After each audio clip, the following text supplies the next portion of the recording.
Good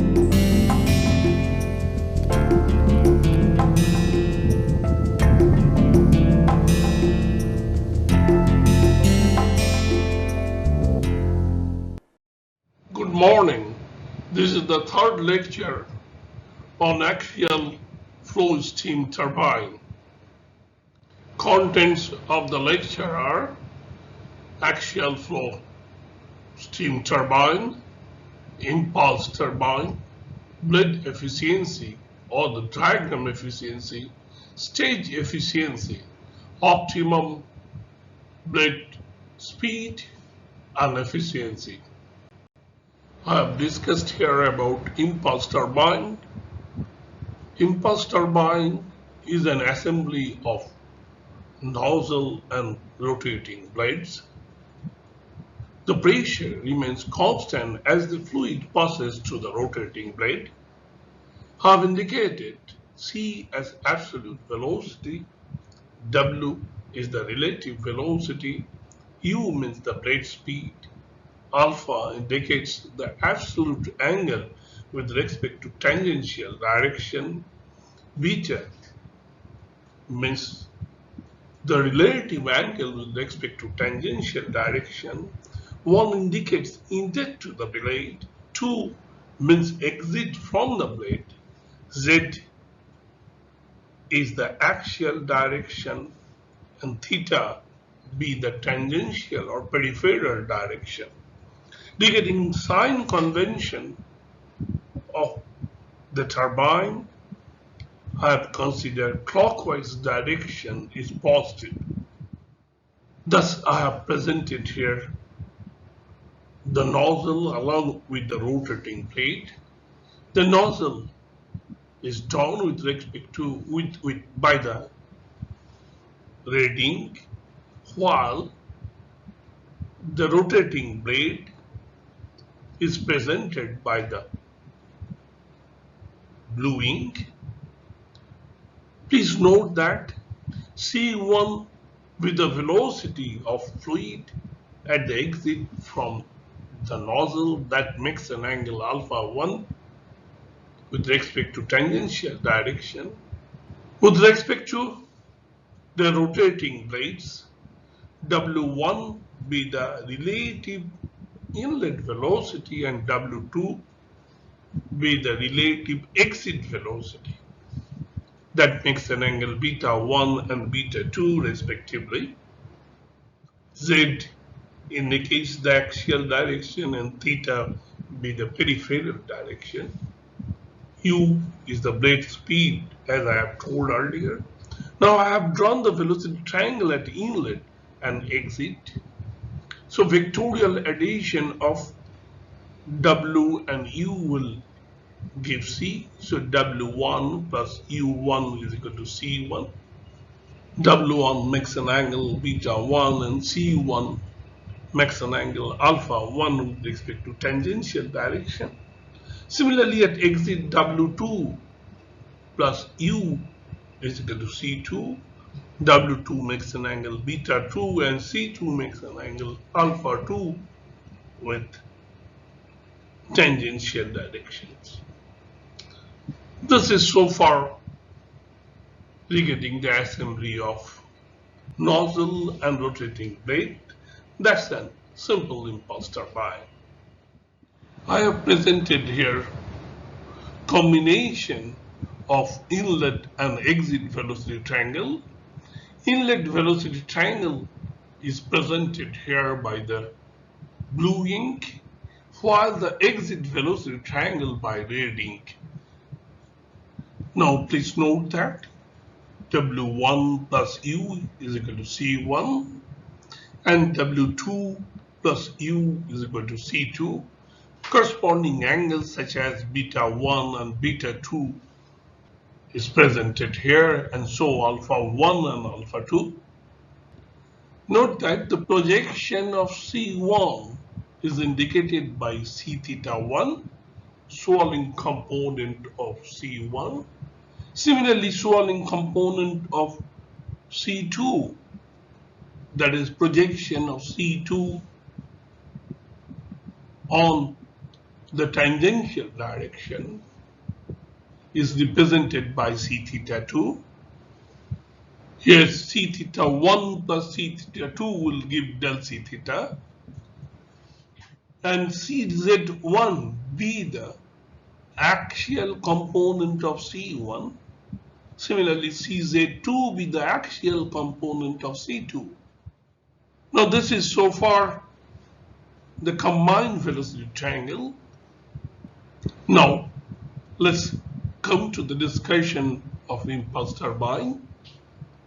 I have already told that pressure within the rotor remains constant for an impulse turbine, and if we neglect the friction, that is for ideal case, since the pressure remains constant, W2 must be equal to W1.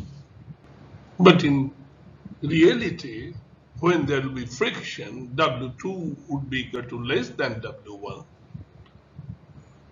However, for a reaction turbine, W2 would be greater than W1 as the flow accelerates within the rotor. Now let us consider the actual case, that is impulse turbine with friction. Then W2 I have represented as K into W1, where K is treated as frictional coefficient, or it is also referred as the blade velocity coefficient. Thus, K is equal to W2 by W1, where K is less than 1 considering the friction. If we neglect friction, then W2 would be equal to W1.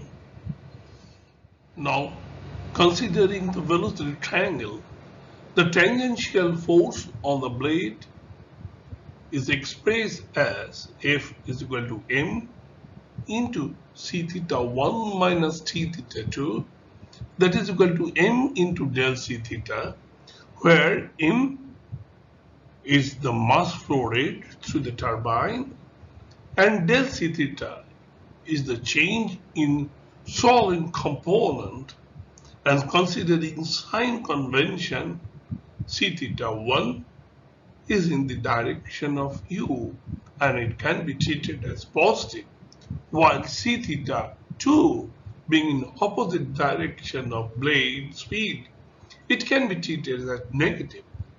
Thus, F can be expressed as M into c theta 1 plus c theta 2 in this direction, considering the velocity triangle. So this is the expression of tangential force, which is M into c theta 1 plus c theta 2. Now, axial force or thrust for which a bearing will be designed is equal to M into Cz1 minus Cz2. Now, since W1 and W2 they are unequal, there would be some thrust on the turbine, and this expression of thrust would be M into Cz1 minus Cz2. Now, work output W can be expressed as tangential force into blade speed. So W is equal to M into del C theta into U, where del C theta is equal to C theta 1 plus C theta 2 and U being the blade speed. After evaluation of work output, I can define the blade efficiency and the stage efficiency. The blade efficiency or diagram efficiency is defined as work output divided by kinetic energy of jet. Thus, eta B is equal to M into del C theta into U divided by half in C1 squared. C1 be the velocity of jet coming out from the nozzle. That is, eta B equal to twice del C theta U divided by C1 squared. Now the stage efficiency eta S would be defined as the ratio of work output per unit mass flow to the total isentropic enthalpy drop. That is, it can be stated as eta S equal to del C theta into U divided by del H isentropic, where del H isentropic represents the isentropic enthalpy drop in the assembly of nozzle and rotor. Therefore, eta S can be expressed as twice del C theta U divided by C1 squared into C1 squared by 2 divided by del H isentropic. Hence, stage efficiency is the multiplication of blade efficiency and nozzle efficiency. I'm going to present an important section where I'll derive the blade speed for which the blade efficiency would be maximum. I have presented here optimum blade speed of a simple impulse turbine for maximum efficiency. So I have considered the superimposed velocity triangle of a simple impulse turbine. Hence, from the velocity triangle, del C theta is equal to W theta 1 plus W theta 2. That is, del C theta is equal to W1 cos beta 1 plus W2 into cos beta 2, which can be indicated as W1 cos beta 1 within the bracket 1 plus W2 by W1 into cos beta 2 by cos beta 1.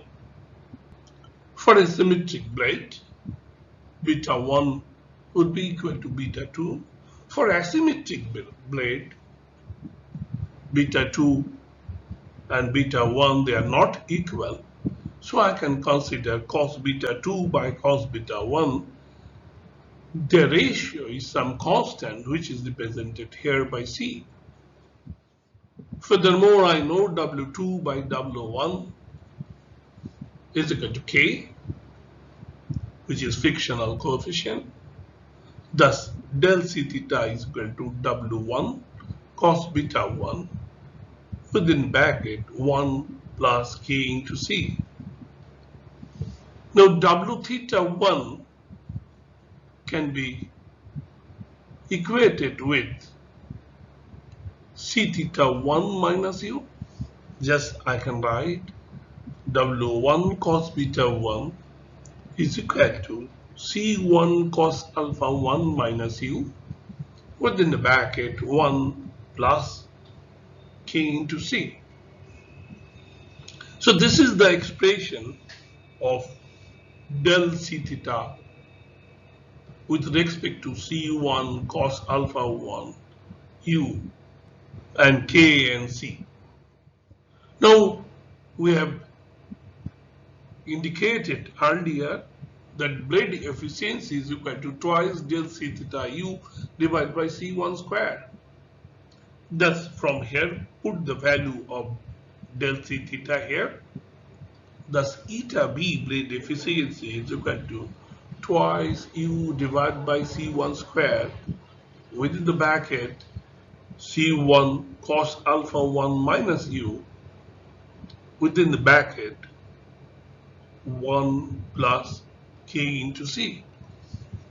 So this is the expression of eta B blade efficiency. Let us consider now the speed ratio as rho is equal to U by C1.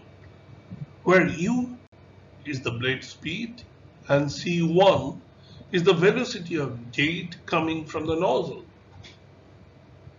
Thus, eta B can be expressed in terms of rho as twice rho within bracket cos alpha 1 minus rho within the bracket 1 plus Kc. Now I have rearranged here, that is eta B is equal to twice within the bracket 1 plus Kc, again within the bracket rho within the bracket cos alpha 1 minus rho. Now let me pause here. For a certain design of impulse turbine, the K, which is the frictional velocity, can be treated constant, frictional coefficient, and C, which is the ratio of cos beta 2 by cos beta 1, can also be treated as constant. Therefore, the eta B is a function of rho only, because here alpha 1 can be treated also constant. Again, let me explain. For a certain design, K, C, alpha 1 may be treated as constant. Thus, eta B is the function of rho only. Thus, for maximum efficiency, I can say d eta B by d rho is equal to 0. Thus, from here, I can get rho is equal to cos alpha 1 by 2. That is equal to U by C1. Put the value of rho, that is cos alpha 1 by 2, in the expression of eta B, then you will get maximum value of eta B. Thus, eta B max would be cos square alpha 1 into 1 plus Kc divided by 2. This is the maximum expression for maximum eta B for a simple impulse turbine. Now, if we consider the blade are symmetrical, then beta 1 should be equal to beta 2, and thus C must be equal to 1. Further, if we neglect the friction, then K is equal to 1. Hence, under this constant, that is, for symmetrical blade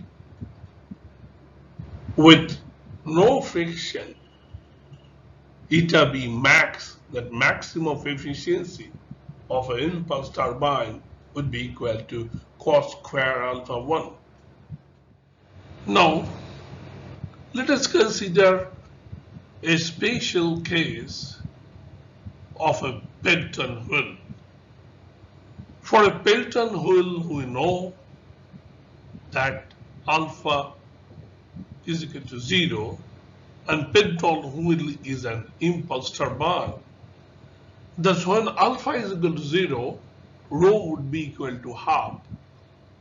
That is, U by C1 is equal to half. This is the condition for maximum efficiency of a Builtin wheel, and hence U would be equal to half of C1. So from here it can be concluded that if the blade speed of a Builtin wheel be the half of jet speed, then the efficiency would be maximum. Now let me come back to the simple impulse turbine, that's a steam turbine. Now I have already proved eta B max is equal to cos square alpha 1. So thus it should be noted that as alpha 1 decreases, eta B max increases.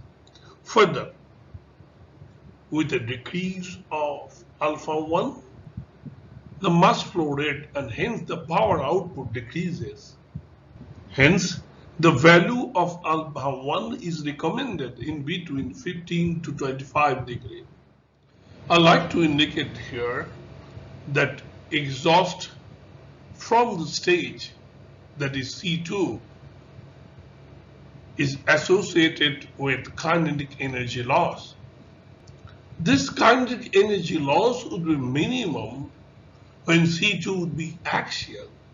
Thus, it can be proved that for optimum blade speed or optimum efficiency, the exhaust from the stage C2 would be axial.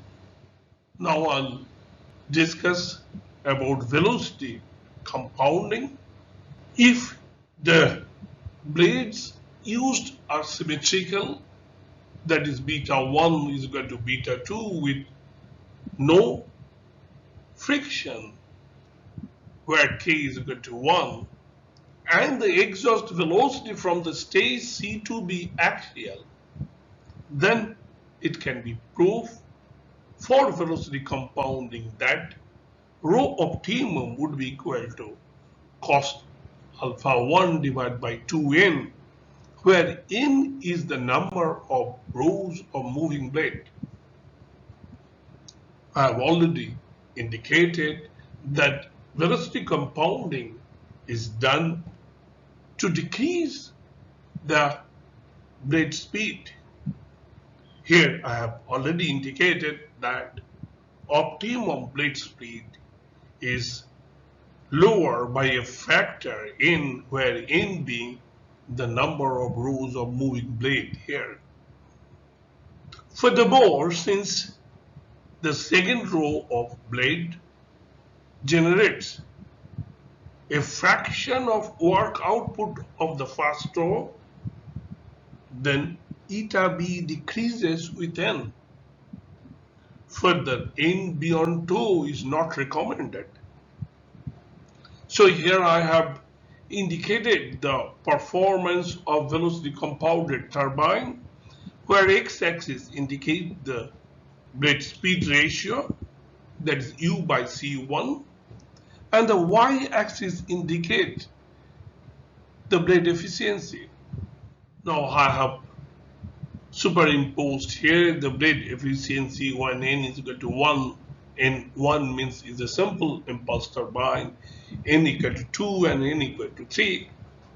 What has been observed that with increase of n, the optimum blade speed decreases, whereas the efficiency also decreases. Thus, for n is equal to 1, which is a simple impulse turbine, rho optimum would be equal to cos alpha 1 by 2, and efficiency is cos square alpha 1. For n is equal to 2, the optimum blade speed ratio would be equal to cos alpha 1 by 4, and the efficiency is decreased. For n is equal to 3, optimum blade speed ratio is cos alpha 1 by 6, and efficiency is further decreased. So this is the performance of velocity compounded turbine. What are the advantages of a velocity compounded turbine? Here it accommodates a high enthalpy drop per stage. Furthermore, the blade speed decreases with respect to n. As n increases, blade speed would decrease. Here I have discussed about an impulse turbine. I have also derived the expression for optimum blade speed ratio and the maximum possible efficiency of an impulse stage. Furthermore, I have discussed about velocity compounded turbine. Thank you for listening.